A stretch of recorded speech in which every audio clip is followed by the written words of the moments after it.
ओम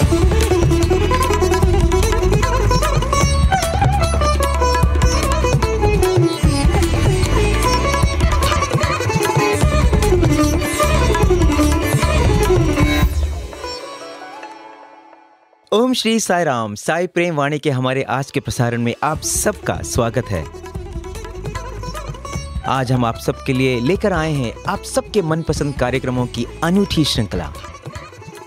आज हम गान सरिता कार्यक्रम के तहत एक कव्वाली सुनेंगे और ईश्वर से संवाद नाटिका की दूसरी कड़ी, जिसे राजस्थान के युवा भक्त वृंद ने प्रशांति निलयम में 29 दिसंबर सन 2018 को प्रस्तुत किया था। सत्यम शिवम सुंदरम पुस्तिका से लिए गए भगवान बाबा के बाल्यकाल का एक हृदयग्राही प्रसंग और अवतार वाणी के अंतर्गत एक दिव्य संभाषण का एक भाग भी हम सुनेंगे। और साई का प्यार जीवन आधार प्रोग्राम में हम आज पुट्टपर्ती के इमाम साहब के साथ हुई हमारी भेंट वार्ता भी सुनेंगे। तो आइए कार्यक्रम का शुभारंभ करते हैं।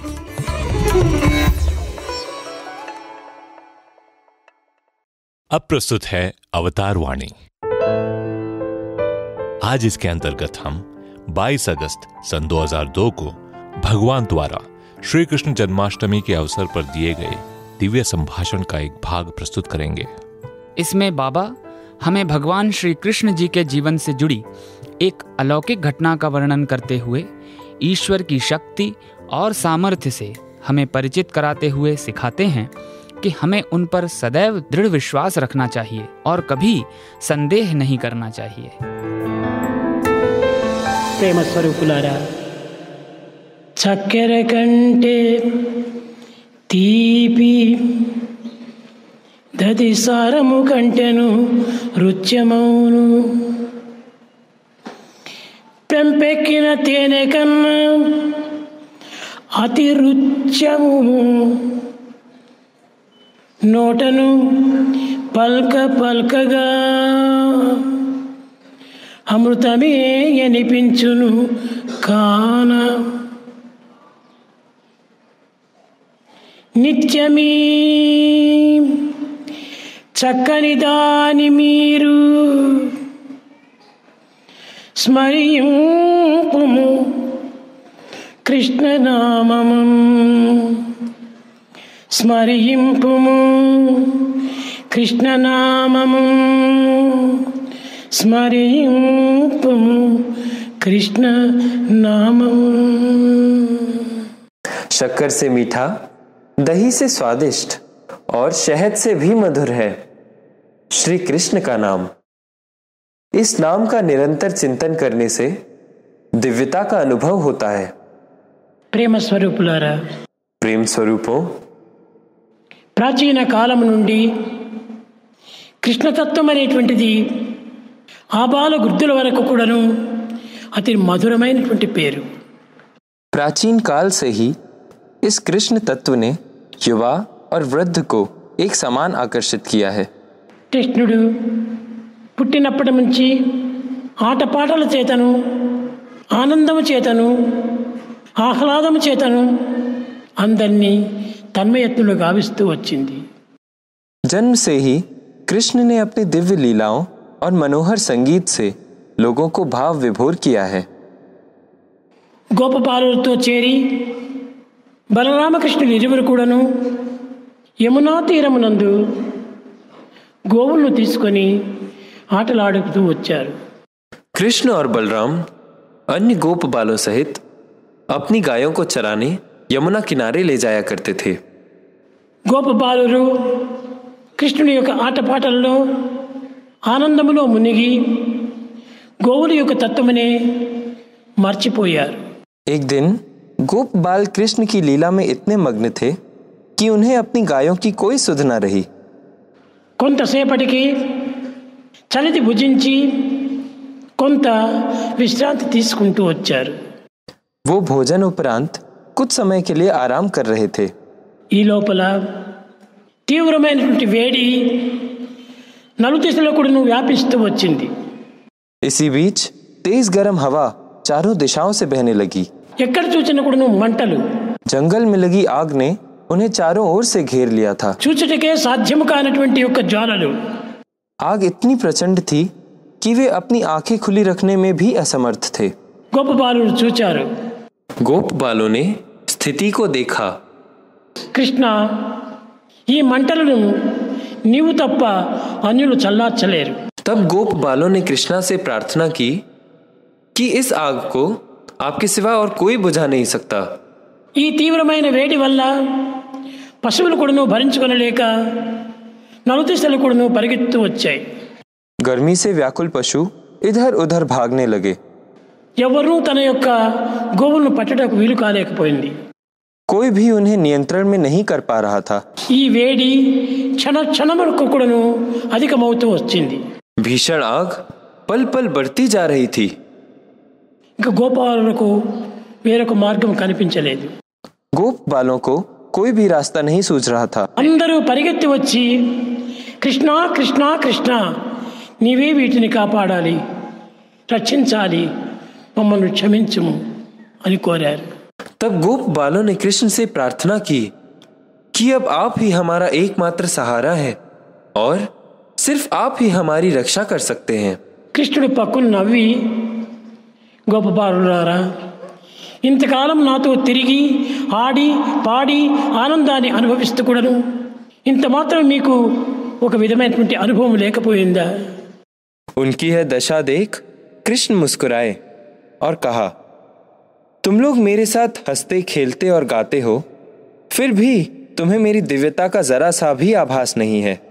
కంసును పంపేటువంటి దూతల వల్ల అనేక పర్యాయములు వారిని హతమార్చి మీకు ఆనందం అందిస్తూ వచ్చారు.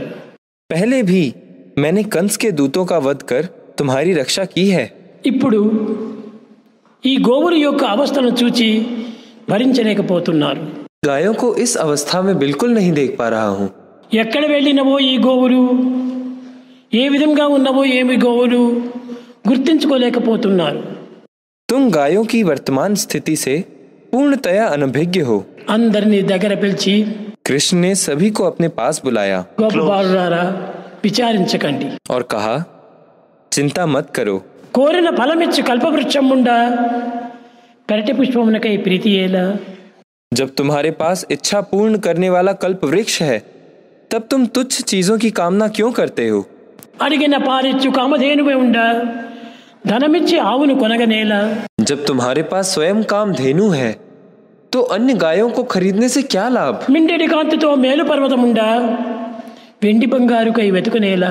जब तुम्हारे पास स्वर्ण सजित मेरू पर्वत है, तो तुम सोने चांदी के पीछे क्यों भागते हो? సర్వశక్తిమయుడైనటువంటి కృష్ణుడు మీ వెంటనే జంటనే ఇంటనే కంటనే ఉండగా ఈ చిన్న ఆపత్తునకై మీరెందుకు ఇంత భ్రమిస్తున్నారు?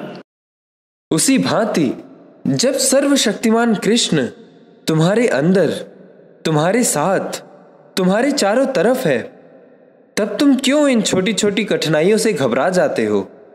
ఒక్కతూరి కన్నులు మూసుకొని నన్ను స్మరించండి. बस एक बार आंखें बंद कर मेरे बारे में सोचो। కృష్ణుని ఆజ్ఞను తూచా నడుచుకునేటువంటి వారు గోపబాలురు. ग्वाल बालों ने कृष्ण की आज्ञा का पालन किया। తక్షణమే అందరూ కన్నులు మూసుకున్నారు. उन्होंने अपनी आंखें तुरंत बंद कर लीं। కృష్ణ కృష్ణ కృష్ణ అని స్మరిస్తూ వచ్చారు. वे कृष्णा कृष्णा दोहराने लगे। ఒక్క క్షణమైన తర్వాత अगले ही पल గోపబాలులారా, మీ నేత్రములు తెరచండి. कृष्ण ने गोप बालों को आंखें खोलने का आदेश दिया చూడండి మీ గోవులు ఎక్కడ ఉన్నావో. और उन्हें अपनी अपनी गायों को ढूंढने को कहा। తెరిచి చూచేటప్పటికి అగ్ని చల్లారింది. आग पूरी तरह से बुझ चुकी थी। తమ తమ గోవులు తమ చెంతకు వచ్చినాయి. वे अब अपनी गाय देख पा रहे थे। ఈ దృశ్యాన్ని చూచి ఈ గోపబాలురు ఆనందంతో మునిగి దీనిని భరించుకొనలేక అతి త్వరగా తమ తమ గృహములకు వెళ్ళి తమ తల్లిదండ్రులకు ఈ విచిత్రమైనటువంటి చిత్రమును నిరూపించాలని వెళ్ళారు. अगले ही पल गोप बालों ने कृष्ण की कृपा से अपनी गायों को घास चरते देखा। ऐसा प्रतीत हो रहा था कि मानो वहां कुछ हुआ ही न हो। वे तुरंत अपने घर दौड़े और आंखों देखी घटना का वर्णन करने लगे।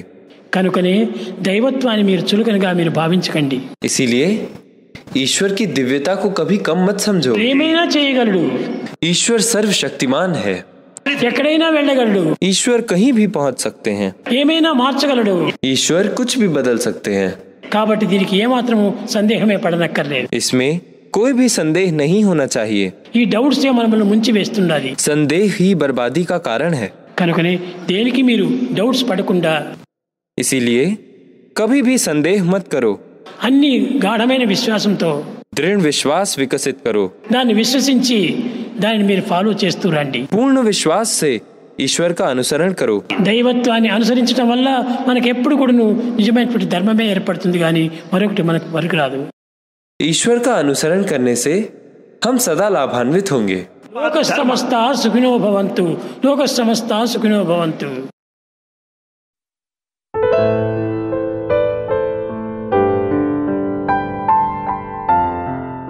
आप सुन रहे थे अवतार वाणी. आज इसके अंतर्गत भगवान बाबा द्वारा श्री कृष्ण जन्माष्टमी के अवसर पर 22 अगस्त सन 2002 को दिए गए दिव्य संभाषण से एक भाग लिया गया था.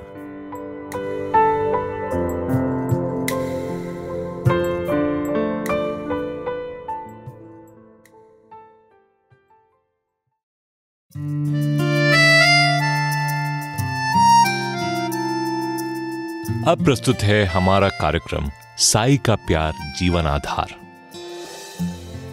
आज इसके अंतर्गत हम पुट्टपर्ती की महबूब सुभानी दरगाह के इमाम जनाब गुलबर्गा बाबा फखरुद्दीन साहब से टीम रेडियो साई की वरिष्ठ सदस्या श्रीमती करुणा स्वरूप मुंशी जी के मध्य हुई भेंट वार्ता प्रस्तुत करने जा रहे हैं.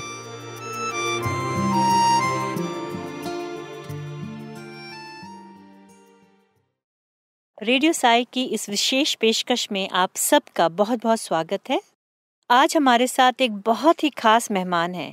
पुट्टपर्ती की कम्मावारी पल्ली रोड पे महबूब सुबानी दरगाह के इमाम जनाब गुलबर्गा बाबा फखरुद्दीन साहिब.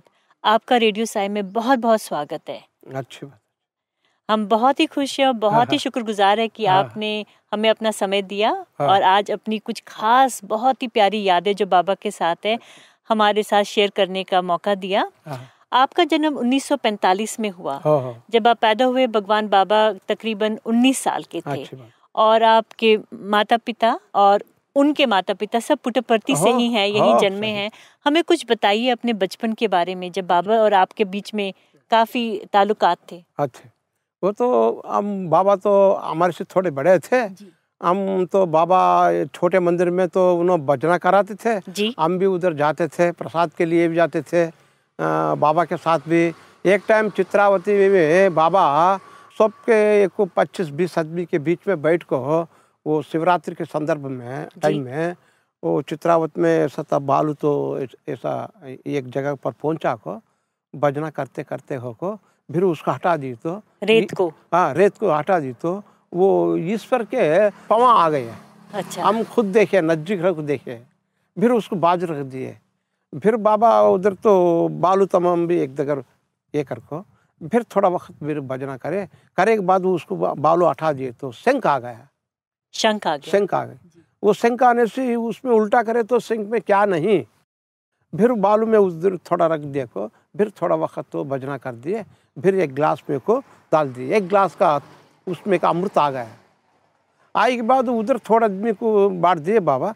हुई तो लोग तो उधर तो हड़ाबिड़ी करने से फिर प्रशांत मंदिर का को सबको बिठा को एक स्पून से सबके मुंह में डालते गए बाबा.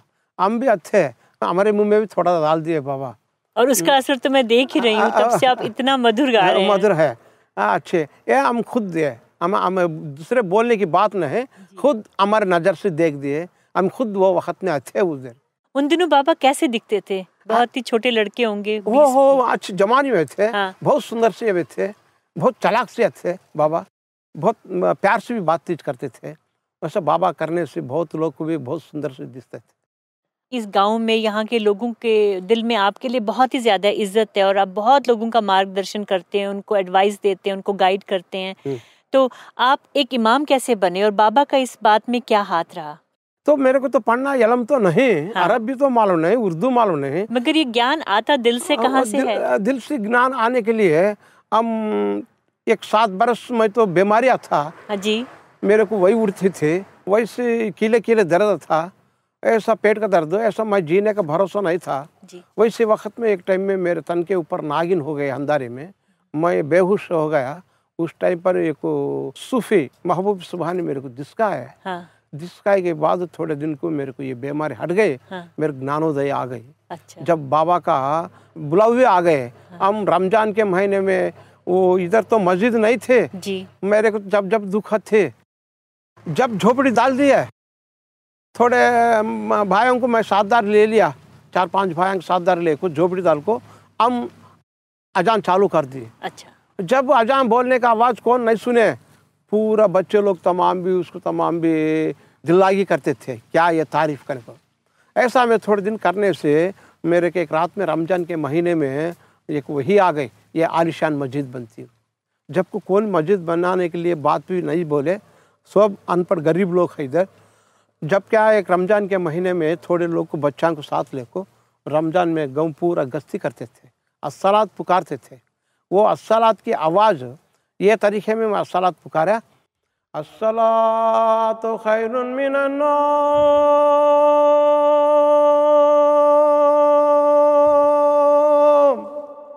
अस्सलातु खैरुन मिनन नौम।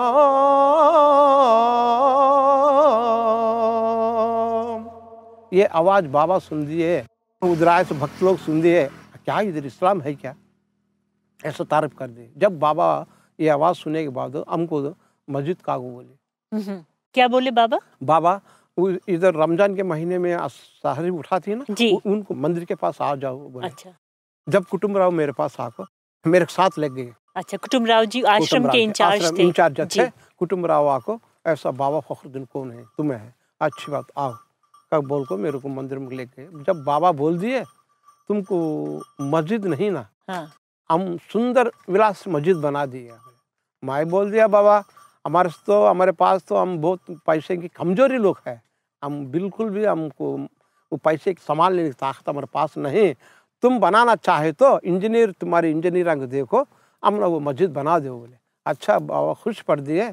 जब कुटुम्बराव को, मेरे को, चिरंजी राव, तीन भी मिल को कैसी तुमना मस्जिद सुंदर मस्जिद है वैसी मस्जिद बताओ तुम्हें बोले। जब कार में कुछ कोतचेरू गए जी, कोतचेरू में मस्जिद बताए, हमने पसंद नहीं बोले। बुकापटन गए, बुकापटन ब्रिटिश के जमाने में बना को है मस्जिद, वो मस्जिद बता दिया ऐसी मस्जिद होना बोले। जब वैसी मस्जिद हमने कुटुम्बराव के जरिए से, चिरंजी राव इंजीनियर से जी, वो मस्जिद बना दिए। बाबा बनवाए आपके लिए? बना वो मस्जिद भी बाबा बोले जो फखरुद्दीन साहब है उन्हें चाहे कैसा दिल को उनको पसंद है वैसा काम करना। क्योंकि चिरंजी राव को जो इंट दिए उन्होंने जा वो गलती है बोले तो निकाल दो। अच्छा। ऐसा तो 2-3 टाइम ऐसा गलती जिसका है निकाल दे को भी सुंदर से बना दिए। अच्छा। आपको चिरंजी राव ही उनको पहचाना भी ज्यादा है, इसलिए वो बाबा वो टाइम से। ये कब आपको याद है किस सन में ये मस्जिद बनवाई थी बाबा ने? 70 पर 8 में ये मस्जिद बना दी है।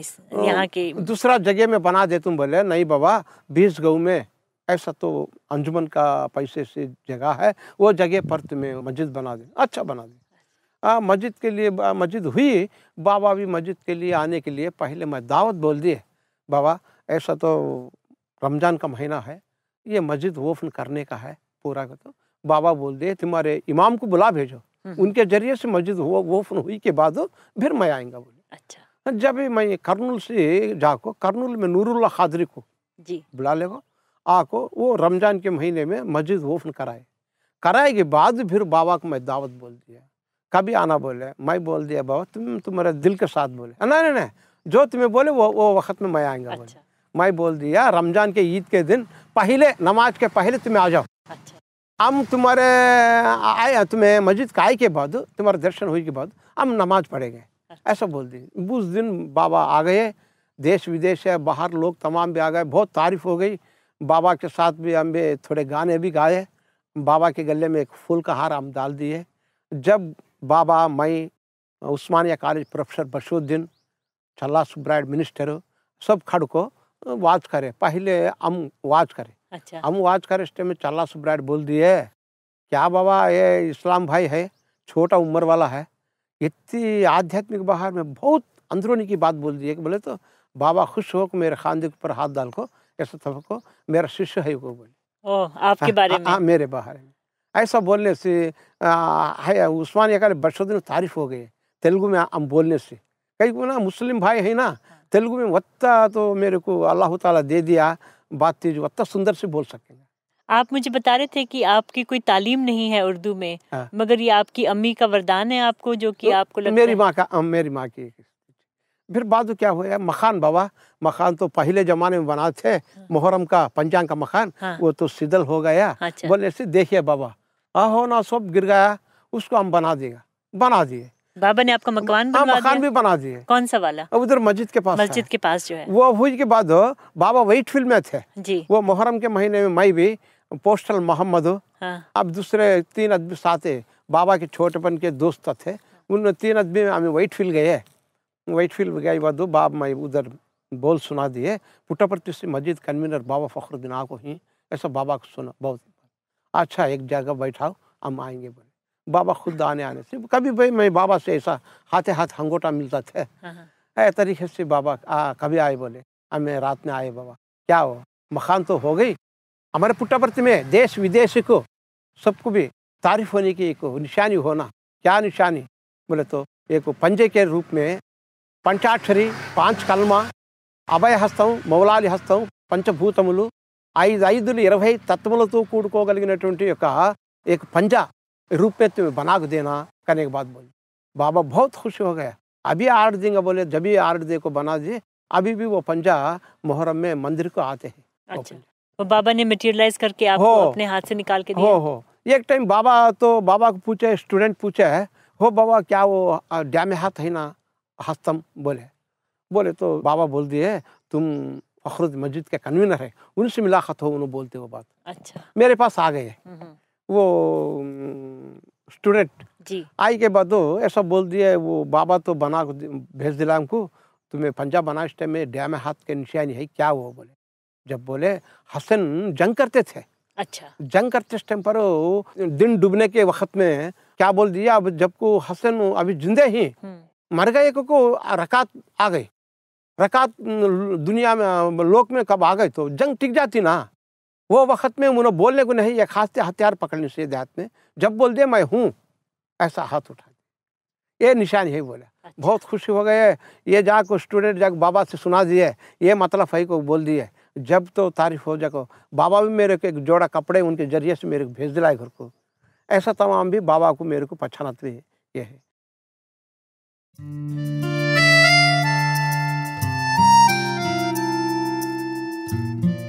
अभी आप सुन रहे थे हमारा कार्यक्रम साई का प्यार जीवन आधार। पुट्टापर्ती की महबूब सुभानी दरगाह के इमाम जनाब गुलबर्गा बाबा फखरुद्दीन साहब के साथ हुई हमारी भेंट वार्ता इसके अंतर्गत आज प्रस्तुत की गई थी।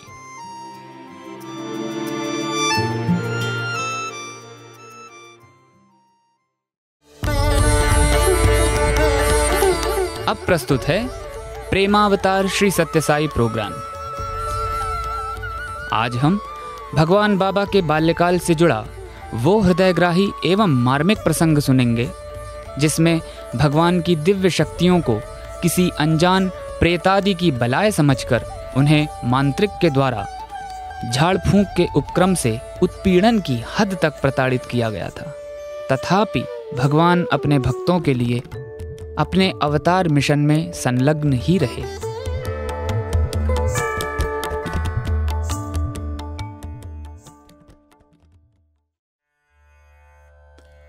उर्वाकोंडा से सत्या को वापस पुट्टापर्ती भेजा गया। रास्ते में धर्मावरम के एक डॉक्टर की राय भी ली गई। सगे संबंधियों का भय दिन पर दिन बढ़ता ही गया। बालक लंबे प्रवचन देने लगा। अशिक्षित अनपढ़ लोग पढ़े लिखे स्वार्थी लोगों के चंगुल में फंस जाते हैं। एक बार कर्ज लेने पर अनेक विपदाओं का सामना करना पड़ता है। मद्यपान करना खराब है आदि उपदेश देने लगा। कभी शरीर त्याग कर कहीं और चला जाता तो कभी ऐसे पुण्य क्षेत्रों का वर्णन करता जिनके नाम किसी ने सुने भी ना हो। कभी अपनी बहनों को बुलाकर कहता, वह देखो आकाश मार्ग से देवता जा रहे हैं, उनकी आरती उतारो। एक दिन जब डॉक्टर को बुलाने की बात चली तो परंतु वह बोला, वह इस गांव में उपस्थित नहीं है, क्यों श्रम करते हो? डॉक्टर के यहां जाने पर पता चला कि वह वास्तव में गांव में नहीं था। पुट्टपर्ती में भी एक मांत्रिक को बुलवाया गया। सत्या की उपस्थिति में मांत्रिक पूजा सामग्री की सूची बनाने लगा। तब सत्या ने क्या किया जानते हैं? मांत्रिक जी कुछ वस्तुएं भूल गए थे। सत्या ने उन्हें उनकी याद दिलवाई। मंत्र तंत्र विद्या का सहारा लेने वाले अपने अज्ञानी संबंधियों के इन मूढ़तापूर्ण कार्यों पर सत्या को हंसी आती थी, किंतु सत्या में सब कुछ शांति से सह लेने की अलौकिक शक्ति थी।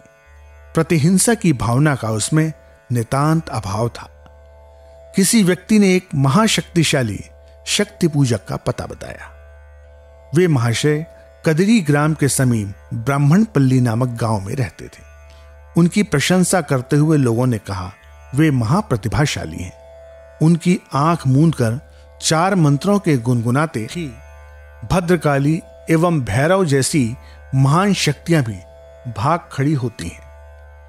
केवल 2 महीनों के लिए सत्या को मांत्रिक के पास भेज दीजिए, वह उसे ठीक कर देगा। 3रे महीने में सत्या को पाठशाला में दाखिल किया जा सकेगा, ऐसी सलाह लोगों ने दी। ब्राह्मणपल्ली वहां से 40 मील के अंतर पर स्थित था। बैलगाड़ी में प्रवास करने के हेतु बैल जोते गए। किसी प्रकार बैल आगे बढ़े तो सत्या के साथ गए लोगों को अनेक कठिनाइयों का सामना करना पड़ा। अतिसार, आमशूल, ज्वर, बीच बीच में मार्ग की बाधा, किसी प्रकार वे ब्राह्मणपल्ली पहुंचे। शक्ति पूजक महोदय एक भीमकाय भयंकर मूर्ति। उसका व्यवहार, बोलना चलना सभी भयंकर। आंखें मानो जलते हुए 2 अंगारे, मुख पर नाचता हुआ क्रोध और उनकी चिकित्सा केवल चीत्कार उत्पन्न करने वाला एक आडंबर। सर्वप्रथम एक मुर्गी और एक बकरे की बलि देकर उनके रक्त से पृथ्वी पर एक चक्र खींच उसके बीच में सत्या को बैठाया। डराकर 2 घूंसे भी जमाए और मंत्रोच्चारण शुरू किया। सीखी हुई समस्त विद्या का प्रयोग करते हुए सत्या को इतना मारा कि उसके स्वयं के हाथ भी थक गए। फिर डंडे से मार मारकर उसकी हड्डी पसली एक करने का भी प्रयत्न किया।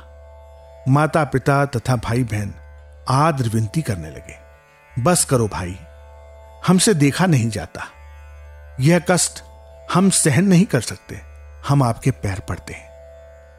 पर उस राक्षस का हृदय टस से मस नहीं हुआ। वह कहने लगा, आपने इसे मेरे हाथ सौंप दिया है, अब वह मेरा है। जब तक यह ठीक नहीं होगा मैं इसे नहीं छोड़ूंगा। आप लोगों का यहां उपस्थित रहना ही अनुचित है, आपका गांव चला जाना ही उचित होगा। अघोरी की यह गर्जना सुन सब अवाक रह गए। आगे चलकर तो उसने क्रूरता की सीमा ही लांघ दी। सत्या का सिर मुंडाकर तीक्ष्ण चाकू से आड़ी टेढ़ी रेखाएं खींच उन पर नींबू का रस निचोड़ दिया। उसकी इन सब क्रियाओं को सत्या शांति पूर्वक मंद मंद मुस्कुराते हुए सहन कर रहा था। नींबू का रस निचोड़ने पर भी उसके चेहरे पर वही मुस्कान दिखाई दी। होने दो, जनता को अवगत हो जाए कितना महात्म्य है इस छोटे से बालक का, उससे आश्चर्यचकित होने दो। बाबा कहते हैं उनका उस समय यही संकल्प था। शक्ति पूजक का क्रोध 100 गुना बढ़ गया। सब शारीरिक यातनाओं से बालक को अलिप्त देख वह प्रतिदिन बालक के जख्मी सिर पर 108 घड़े पानी उड़ेलने लगा, परंतु बालक में प्रविष्ट भूत ने हार नहीं मानी। अंत में शक्ति पूजक ने अपने एक अति प्रभावशाली तीक्ष्ण आयुध रूपी पाशुपतास्त्र का प्रयोग करने का निश्चय किया। इसे कलिकम कहते हैं। 10-12 जड़ी बूटियों और जलन पैदा करने वाली वस्तुओं के मिश्रण से वह तैयार की जाती है। आंखों में लगाते ही आग सी भभकने लगती है। महापाषाण की यह जड़ी बूटी कलिकम सत्या की आंखों में लगाई गई। सत्या का चेहरा सूज गया, कपाल पर लाली छा गई और वह अपरिचित सा दिखाई देने लगा। मांत्रिक के आनंद की सीमा न रही। अब क्या मैं जीत गया हूं? ऐसा कह वह गर्व से छाती ठोककर नाचने लगा। आसपास खड़े लोग परिताप से व्याकुल हो उठे, किंतु उसने किसी को भी सत्या के निकट नहीं जाने दिया। सत्या ने चुपके से इशारा कर बहन को बुलाया और कहा, मैं एक बहाना बनाकर बाहर आऊंगा, तुम भी उधर आना। तुमको एक औषधि बताता हूं, जिस प्रकार हो सके ला दो। औषधि लगाते ही सत्या की आंखें ठीक हो गईं। मांत्रिक को जब इस बात का पता लगा तो वह व्याघ्र के समान गरजने लगा। वशीभूत प्रेत को तुम लोगों ने फिर से मुक्त कर दिया। सत्या के माता पिता का अपनी क्रिया में बाधा डालना उसे असहनीय लगा। इधर माता पिता को एक चिंता सता रही थी कि इस नरक की यातना से सत्या को कैसे छुड़ाया जाए। न जाने कौन से अस्त्रों का प्रयोग करेगा और यातना देगा। अंत में शक्ति पूजक को पास बुलाकर उन्होंने कहा, स्वामिन, आपका शक्ति सामर्थ्य अवर्णनीय है। आपके सभी तंत्र मंत्र फलदायी सिद्ध होते हैं, किंतु बालक अभी तक के उपायों से अति श्रांत हो चुका है। कुछ आहार दे पुष्ट करके हम उसे फिर से आपके पास ले आएंगे। निर्धारित दक्षिणा से अधिक धन देकर तथा और भी कई अन्य वस्तुओं की उसे भेंट चढ़ाकर किसी प्रकार उससे छुटकारा पाकर वे वहां से निकले। गाड़ी बुक्कापट्टनम होकर पुट्टपर्ती पहुंची, परंतु सत्या की अवस्था चिंताजनक ही थी। अब वह पहले का सत्या नहीं था। उसकी दिनचर्या पूर्ण रूप से बदल गई थी। स्वयं श्लोक पठन करता और लोगों से लिख लेने का अनुरोध करता। पदों की रचना कर अपने मधुर कंठ से उन्हें गाता। कभी उसकी भुजाओं में 10 व्यक्तियों का बल पाया जाता तो कभी उसके हाथ पैर कमल की डंठल के समान कोमल दिखते। घर में या ग्राम में किसी ने अन्याय किया हो तो उसकी कटु आलोचना कर वह उसे सही रास्ता दिखाता। वेंकप्पा राजू हताश हो सिर पर हाथ धरे कई बार घर में ही बैठे रहते। इन्हीं दिनों में एक हितैषी पधारे और उन्होंने कहा, इतने निराश क्यों होते हो? हमारे यहां एक वृद्ध हैं। वे एक प्रकार की हरी जड़ी बूटी की औषधि जानते हैं, जिसका केवल 3 बार सेवन करने से कितना ही बड़ा भूत क्यों ना हो भाग जाता है। इसका भी प्रयोग कर देखने के उद्देश्य से वेंकप्पा राजू ने बैलगाड़ी तैयार की। सत्या को गाड़ी में सुलाया गया। नदी पार कर एक ग्राम के निकट बड़ी सड़क पर पहुंचे। तब सत्या ने आंखें खोलकर कहा, वापस चलिए, अब कहीं जाने की आवश्यकता नहीं है। इस कथन का अर्थ जान बैलों ने आगे बढ़ने से इनकार कर सत्याग्रह आरंभ कर दिया।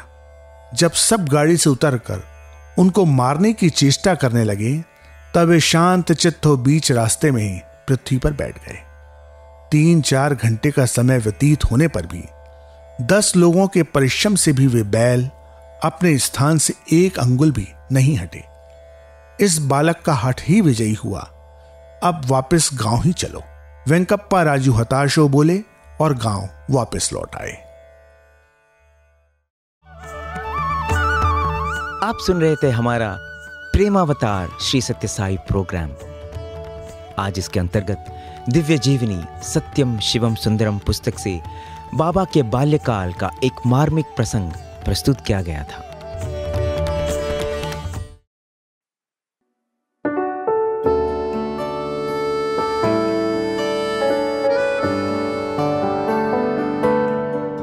साईं प्रेम वाणी की गान सरिता में तहे दिल से आपका स्वागत है। मानवता के उद्धार के लिए, भक्तों में आनंद के संचार के लिए और जगत में प्रेम के प्रसार के लिए भगवान ने कलयुग में साईं रूप में अवतार लिया और अपने प्रत्येक पल और प्रत्येक कदम से मानवता का उद्धार किया। इस भाव को पिरोया गया है एक सुंदर सूफियाना प्रकार की कव्वाली में। स्वामी को संगीत का ये स्वरूप बेहद पसंद है।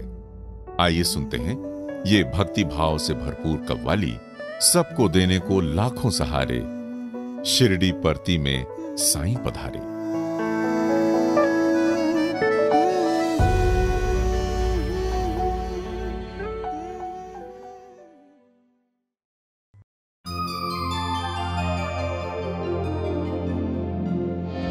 आ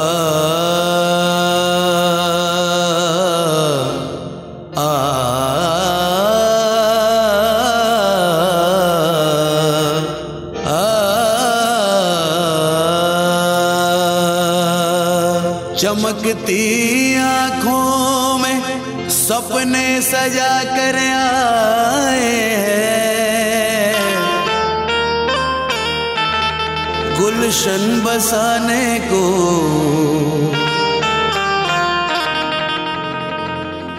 तोहफे हजार लाए हैं।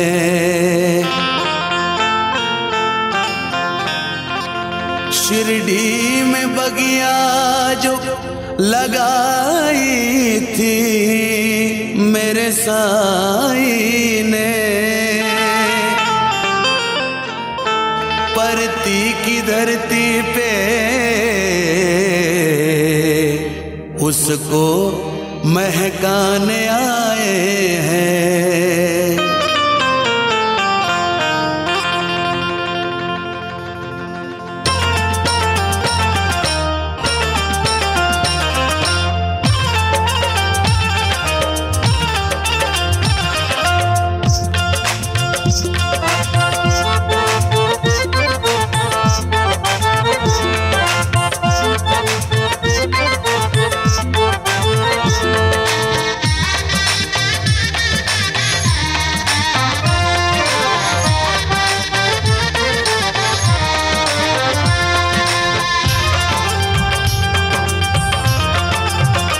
सबको देने को लाखों सहारे, सबको देने को लाखों सहारे, शिरडी परती में साईं पधारे, पधारे शिरडी परती में साईं पधारे।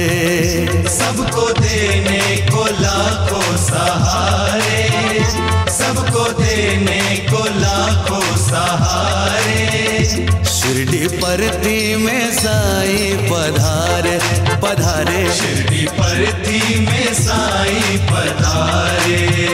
सबको देने को लाखों सहारे, सबको देने को लाखों सहारे, शिरडी परती में साईं पधारे, पधारे शिरडी परती में साईं पधारे, पधारे शिरडी परती में साईं पधारे।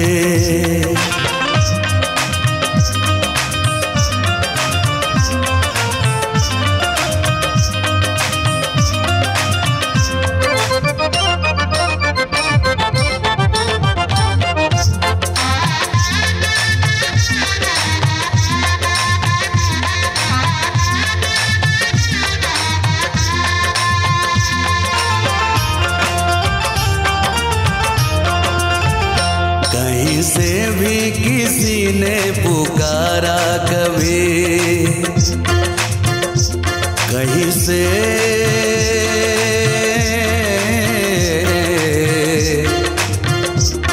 कहीं से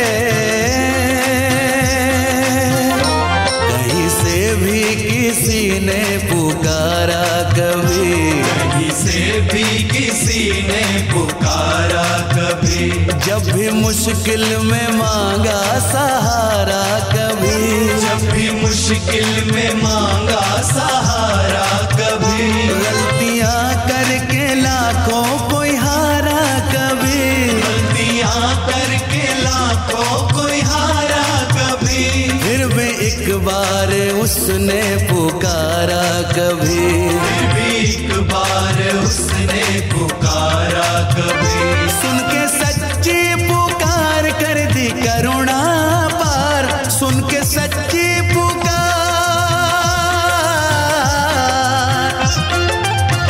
सुन के सच्ची पुकार कर दी करुणा पार, करके उसको क्षमा दिए लाखों उपहार, करके उसको क्षमा दिए लाखों उपहार। हो जाने कितने ही, हो जाने कितने ही जीवन सवारे, जाने कितने ही जीवन सवारे, शिरडी परती में साईं पधारे, पधारे शिरडी परती में साईं पधारे, पधारे शिरडी परती में साईं पधारे।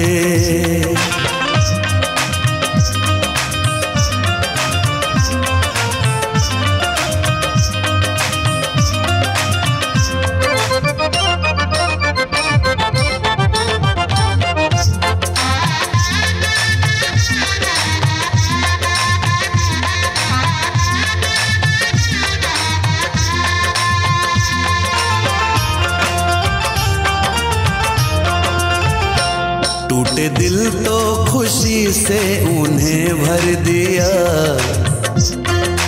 मेरे साईं ने, मेरे साईं ने, मेरे साईं ने। टूटे दिल तो खुशी से उन्हें भर दिया, दिल तो खुशी से उन्हें भर दिया। कुछ अंधेरी सी राहों को रोशन किया, कुछ अंधेरी सी राहों को रोशन किया। कितने मुश्किल सफर को आसान कर दिया, कितने मुश्किल सफर को आसान कर दिया। और सच्चाई पर चलने का रास्ता दिया, और सच्चाई पर चलने का रास्ता दिया। हमको जीने का मकसद साईं ने दिया, हमको जीने का,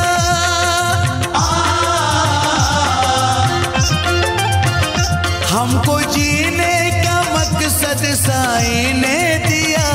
शुक्रिया शुक्रिया शुक्रिया शुक्रिया शुक्रिया शुक्रिया शुक्रिया शुक्रिया। साईं तुम हो, ओ साईं तुम हो हमारे हमारे, साईं तुम हो हमारे हमारे।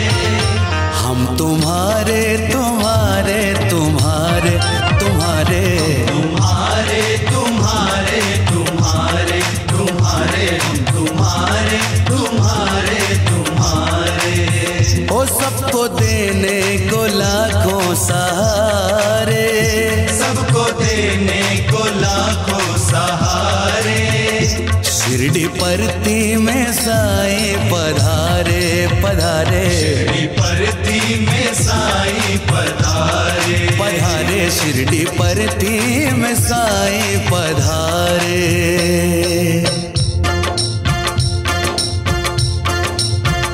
साईं रस्तों में साईं मंजिल में, साईं रस्तों में साईं मंजिल में। साईं लहरों में साईं साहिल में, साईं लहरों में साईं साहिल में। साईं धड़कन में साईं कण कण में, साईं धड़कन में साईं कण कण में। साईं रस्तों में साईं मंजिल में। साईं लहरों में साईं साहिल में, साईं लहरों में साईं साहिल में। साईं धड़कन में साईं कण कण में, साईं धड़कन में साईं कण कण में। साईं पल पल में साईं हर पल में, साईं पल पल में साईं हर पल में। ओ साईं हर पल है साथ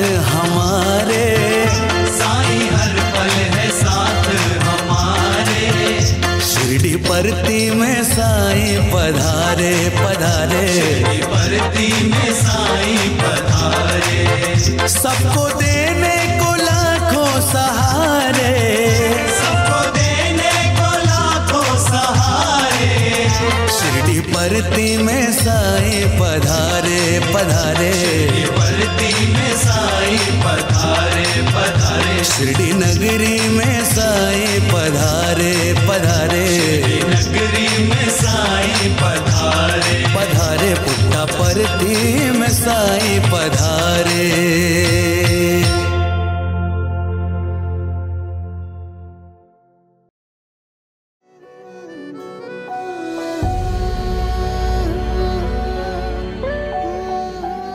साईं अवतार में शिरडी में जो बगिया भगवान ने लगाई थी, आज उसकी सुगंध इस सत्य साईं अवतार में स्वामी ने महकाकर संपूर्ण विश्व में फैला दी है। ये कव्वाली श्री सत्य साईं सेवा संगठन छत्तीसगढ़ की प्रस्तुति साईं संस्कार गीतमाला भाग 2 से ली गई है।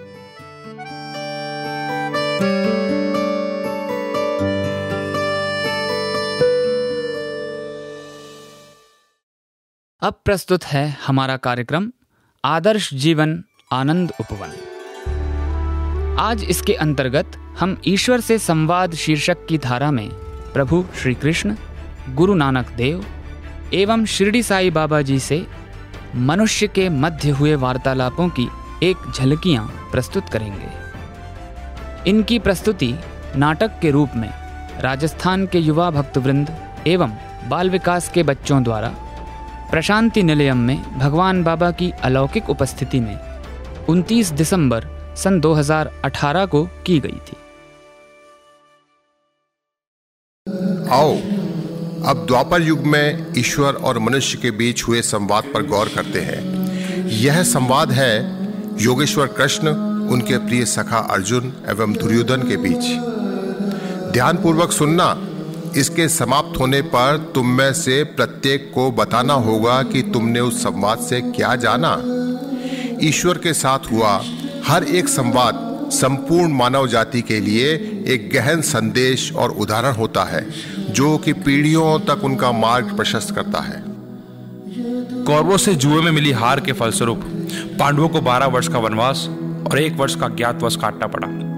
13 वर्ष पूर्ण होने पर पांडवों ने कौरवों से इंद्रप्रस्थ लौटाने हेतु शांति दूत कौरवों के पास भेजा, पर वो खाली हाथ लौट आया। अब युद्ध के बादल मंडराने लगे और कौरव एवं पांडव युद्ध की तैयारियों में जुट गए। वे युद्ध में अपने अपने पक्ष में भाग लेने के लिए मित्र राजाओं से संपर्क करने लगे। इस प्रक्रिया में दुर्योधन और अर्जुन दोनों कृष्ण की सहायता प्राप्त करने के लिए द्वारिका पहुंचे।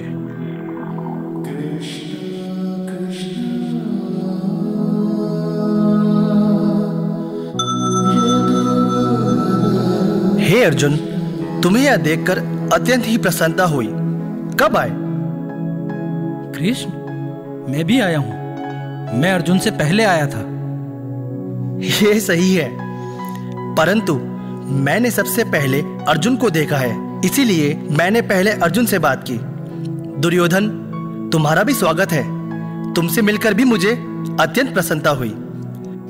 मैं जानता हूं तुम दोनों यहाँ क्यों आए हो। तुम दोनों युद्ध की तैयारी कर रहे हो, लेकिन मैं तो शांति प्रिय व्यक्ति हूं। यदि तुम युद्ध में मेरी सहायता चाहते हो तो मैं एक बात तुम्हें पहले ही स्पष्ट कर देता हूं कि युद्ध में मैं कोई शस्त्र नहीं उठाऊंगा और ना ही युद्ध करूंगा। यदि आप चाहें तो मेरी सेना ले सकते हैं। यदि मेरी सेना युद्ध करती है तो मुझे कोई आपत्ति नहीं है। अर्जुन, अब तुम बताओ, तुम्हें क्या चाहिए, मैं या मेरी 7 लाख की सेना? प्रभु, मुझे तो केवल आप ही चाहिए। आप, केवल आप। चाहे आप युद्ध न भी करें तब भी मुझे केवल आप ही चाहिए प्रभु। अच्छा हुआ कि अर्जुन ने निहत्थे कृष्ण को मांग लिया। मैं भी तो यही चाहता था। तुम बताओ दुर्योधन, तुम्हें क्या चाहिए? अब ठीक है, युद्ध में आपकी 7 लाख सैनिकों की सेना को मैं ही ले लेता हूं। ठीक है दुर्योधन, मेरी सेना अब तुम्हारी तरफ से युद्ध में भाग लेगी। तो इस प्रकार भगवान कृष्ण कुरुक्षेत्र में महाभारत के युद्ध में अर्जुन के सारथी बने। अब बताओ जतिन, द्वापर युग में हुए इंसान एवं ईश्वर के बीच संवाद से तुम क्या जाने? यह संवाद हमें सिखाता है कि मनुष्य को जीवन में विकल्प का चुनाव बहुत ही सावधानी से करना चाहिए। कैसे?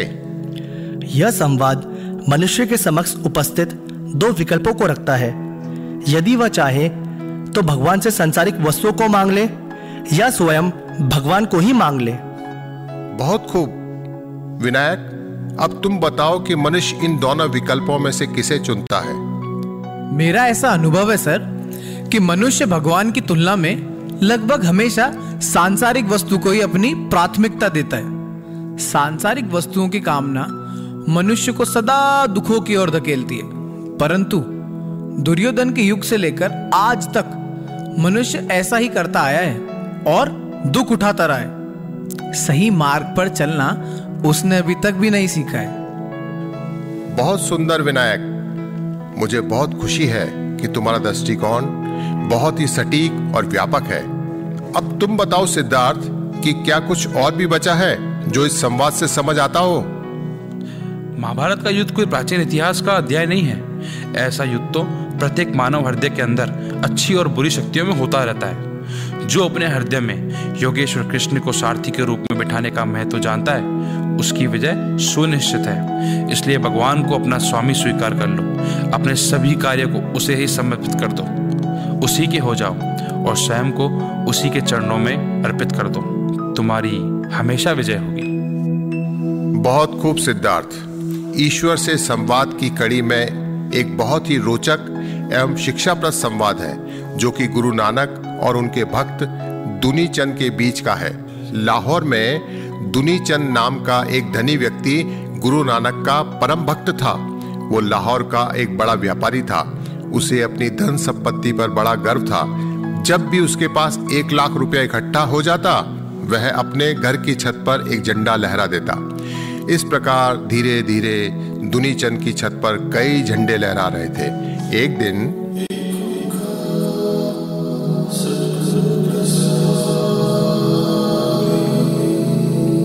भाई दुनीचंद, क्या तुम मेरा एक काम करोगे?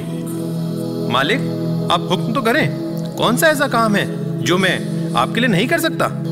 मैं तुम्हें एक सुई दे रहा हूं। मैं केवल इतना चाहता हूं कि तुम इसे अपने पास सुरक्षित रखो और जब हम अगले जन्म में मिलेंगे तो तुम मुझे इसे वापस लौटा देना।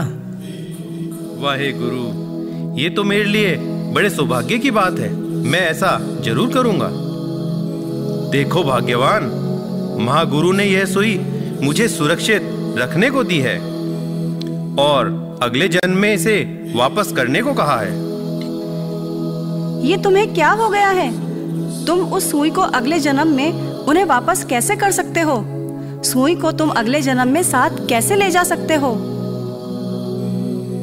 मालिक, जो कार्य आपने मुझे सौंपा है, यह कार्य मैं तो क्या किसी भी मानव के लिए संभव नहीं है। मैं सुई को अपने साथ अगले जन्म में कैसे ले जा सकता हूँ? यदि तुम एक सुई को भी अपने साथ नहीं ले जा सकते तो इन लाखों रुपयों को इकट्ठा करने का क्या लाभ? दुनीचंद, याद रखो, तुम पैसों को अपने साथ नहीं ले जा सकते, लेकिन उसी पैसे से किसी जरूरतमंद दीन दुखी की सेवा करके जो पुण्य कमाओगे वो जरूर तुम्हारे साथ जाएगा।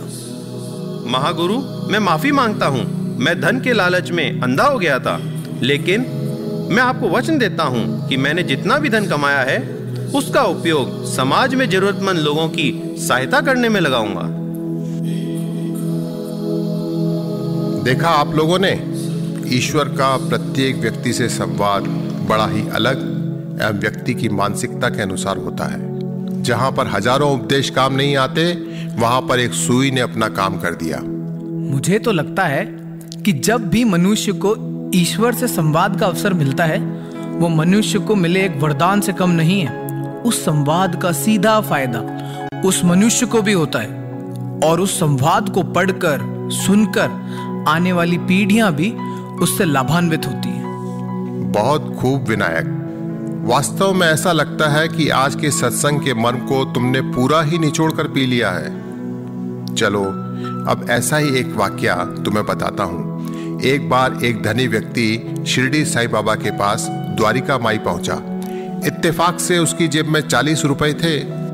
बाबा, बहुत दिनों से आपके दर्शन की इच्छा थी, आज वो पूर्ण हुई।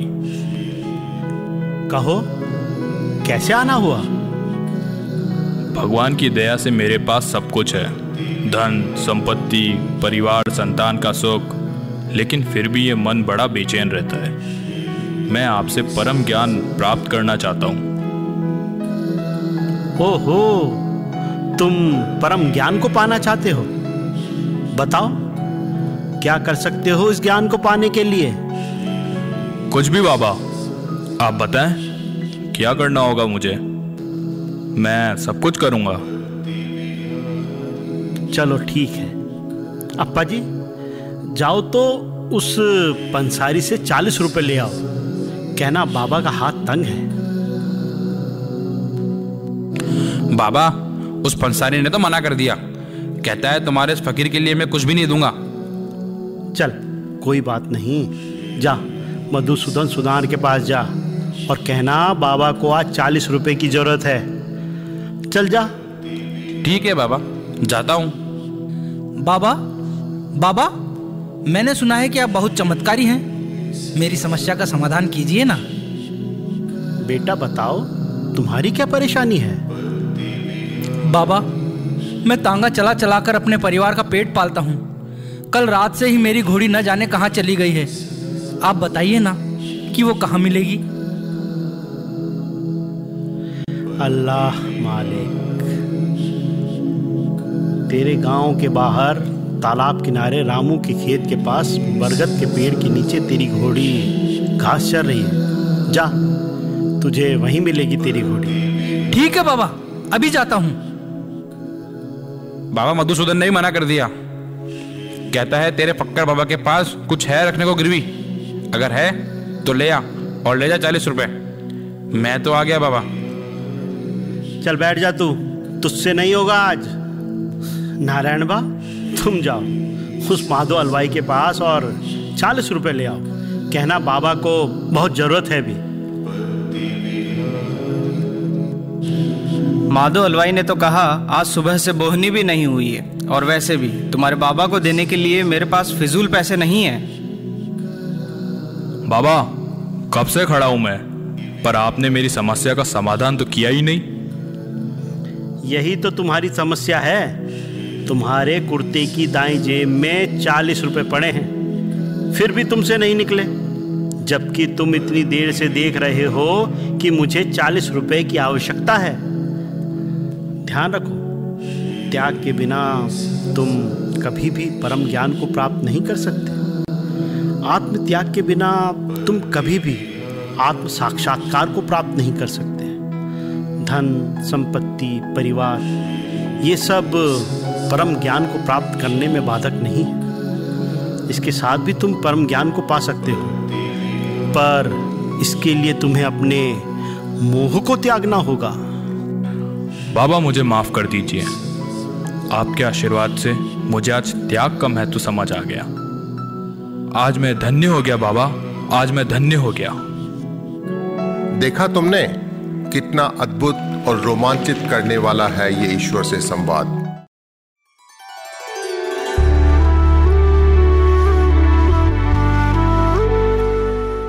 अभी आप सुन रहे थे हमारा कार्यक्रम आदर्श जीवन आनंद उपवन। ईश्वर से संवाद के संदर्भ में आज एक नाटिका से कुछ अंश यहां प्रस्तुत किए गए थे।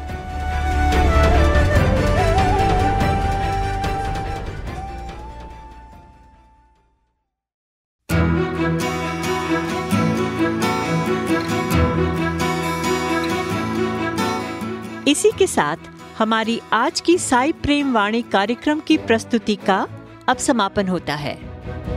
उम्मीद है हमारा आज का कार्यक्रम आपको पसंद आया होगा। अपने सुझाव एवं परामर्श से हमें ईमेल द्वारा या व्हाट्सएप पर मैसेज भेजकर जरूर अवगत कराएं। हमारा पता है listener@radiosai.org। मैं आपके लिए स्पेल कर देती हूँ, listener@radiosai.org। एवं हमारा व्हाट्सएप नंबर है 9393258258 9393 258 258।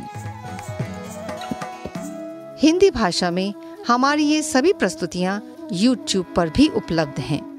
इन्हें वहाँ देखने सुनने के लिए हमारे YouTube channel radio Sai Hindi को सब्सक्राइब करें और कमेंट बॉक्स में अपने सुझाव देना न भूलें। हमारी वेबसाइट पर हमारे कार्यक्रमों को अपनी इच्छानुसार सुनने के लिए आप radiosai.org/hindi पर इनको डाउनलोड भी कर सकते हैं। हम सब पर हमेशा असीमित प्रेम बरसाने वाले भगवान के चरणों में हम हमारा सर्वस्व अर्पित करते हुए आप सभी से विदा लेते हैं। सधन्यवाद। जय साई राम।